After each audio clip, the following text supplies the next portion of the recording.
Olivier Brun, 43 ans. Je participe à ma deuxième édition de Millau, des 100 km de Millau.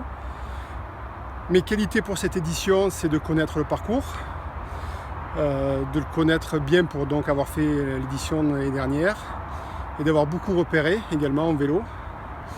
Et peut-être que c'est également mon défaut, c'est de connaître trop bien ce parcours et de risquer de m'emballer à un moment donné. Est-ce qu'on ne se fait pas absorber par le flot de coureurs? Si, c'est le piège surtout au départ, parce que ça part forcément très vite, d'autant qu'il y a certains concurrents qui ne font que le marathon, donc ils n'ont pas le même rythme que ceux qui font les 100 km de Millau. Et comme mes amis et moi on fait une méthode qui est la méthode dite Cyrano, qui est en fait une méthode qui a été inventée par Serge Cottereau, qui est le père de la course à pied moderne en France. La méthode dite Cyrano, c'est de marcher 1 minute toutes les 14 minutes.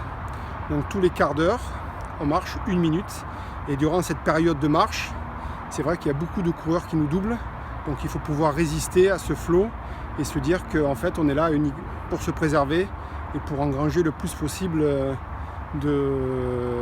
d'économie de course. Est-ce que c'est récupération pendant 1 minute? C'est récupération pendant 1 minute, c'est une marche qui est relativement rapide, mais qui permet de faire descendre le rythme cardiaque, de faire reposer les muscles. Et l'objectif donc? Donc l'objectif de cette année c'est 12h30, c'est un peu plus d'1 heure de moins que l'année dernière. Alors Cyril Brouis, j'ai 47 ans et c'est ma deuxième participation, ça va être ma deuxième participation aux 100 km de Millau. Les qualités pour arriver? Alors les qualités, c'est surtout sur la gestion de course, c'est-à-dire en fait bien comprendre que c'est une course où tous les repères sont complètement différents par rapport à ce qu'on peut faire, que ce soit des semis, des marathons. Donc c'est aller lentement et bien gérer sa course. Si on fait des pauses, faire des pauses qui sont très très courtes et surtout bien gérer son alimentation et s'hydrater très très régulièrement. Le défaut? Le défaut, c'est l'inverse de ce que je viens de dire, c'est-à-dire ce que j'ai fait l'an dernier. C'est-à-dire l'an dernier, je comptais mettre 12 heures, j'ai mis 15 heures parce qu'en fait je suis parti trop vite dans la première boucle. Il y a une première boucle qui est 42 km, qui est le marathon.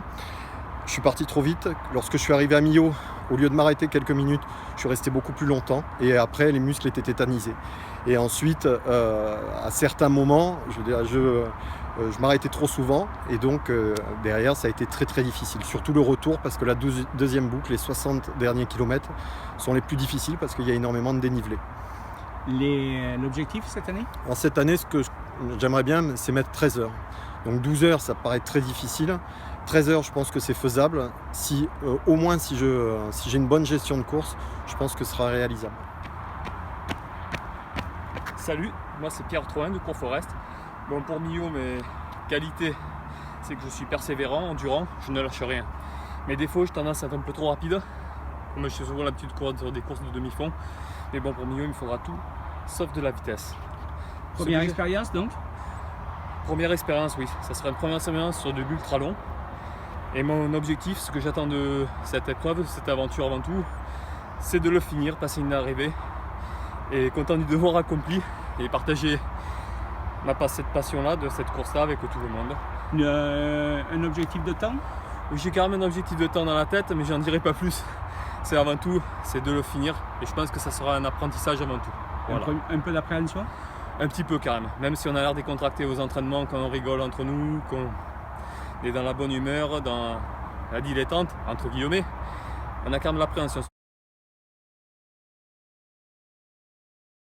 Alors le tracé c'est d'abord un marathon, au départ de Millau, une berge du Tarn et l'opposé, l'autre berge, en montée et en descente. C'est un marathon qui est relativement plat, il y a juste une difficulté assez mineure au semi-marathon. Ensuite, il y a, quand on revient à Millau, un aller-retour Millau-Saint-Affrique, Saint-Affrique-Millau, donc où là se concentrent la plupart des difficultés. À partir du 50e kilomètre, il y a 4 grosses montées sur le parcours, ce qui fait un dénivelé positif de 1100 mètres. Énorme. C'est difficile parce que c'est vraiment concentré sur sur la dernière partie et le parcours là où on est le plus fatigué en fait. Et justement, la fatigue, c'est à partir de quel moment qu'elle se fait sentir? Dans mon cas personnel, si je prends mon expérience de l'année dernière, elle s'est fait sentir qu'au 92e kilomètre, parce que j'étais assez bien préparé. Le but du jeu, c'est que cette fatigue arrive vraiment le plus tard possible. La dernière semaine, il y a 3 jours où il faut concentrer le plus de maltodextrine, c'est-à-dire de glucides. Donc mardi, mercredi, jeudi avant la course, c'est des pâtes midi et soir, des pâtes raffinées, plus de légumes crus, plus d'aliments crus quasiment, et avoir une hygiène de vie très précise, bien dormir. Et une alimentation stricte sur le glucide et évidemment beaucoup d'eau.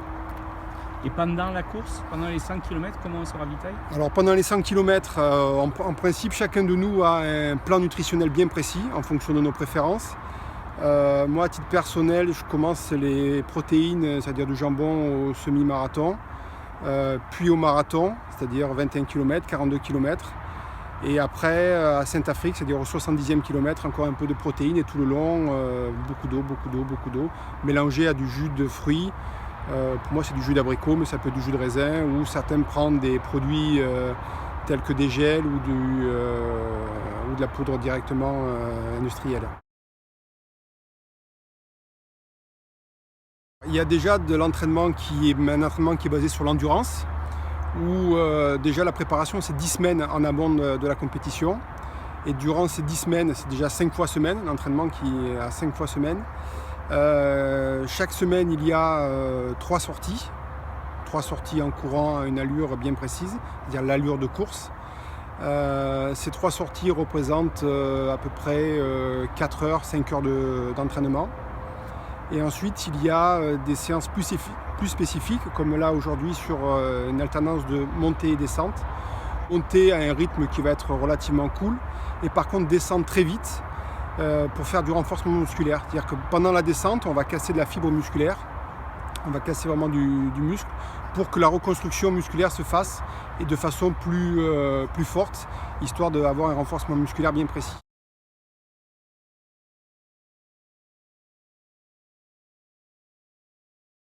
Michel, vous êtes donc le suiveur de Cyril Bourris. En quoi ça consiste exactement? Alors ça consiste à plusieurs choses. Déjà, premièrement matériellement, c'est-à-dire à l'assister dans tout ce qu'il a besoin au niveau alimentaire, au niveau boisson, sur toute la durée de la course. Et aussi au niveau des vêtements, s'il veut se changer, au niveau des chaussettes, du tricot, du t-shirt, etc. Et aussi surtout mentalement, d'être là pour lui et de l'aider dans le déroulement de la course. C'est-à-dire de le situer par rapport à son allure, par rapport au kilométrage là où il en est, et essayer de le réguler pour pas qu'il se mette dans le rouge et qu'il fasse sa course dans un bon climat. Dans Bonnes conditions physiques, et qu'il puisse terminer dans de bonnes conditions. Voilà. Finalement, c'est pas un rôle facile, le suiveur. Surtout sur le marathon au départ, parce qu'il y a beaucoup de monde qui part en même temps. Donc il y a beaucoup de vélos, beaucoup de coureurs. Donc c'est un peu entre guillemets bordélique pour essayer de les suivre et pour essayer de les ravitailler comme il faut. Après le marathon, ça s'étiole un peu plus, et donc c'est plus facile et on est plus proche d'eux pour pouvoir les soutenir mentalement.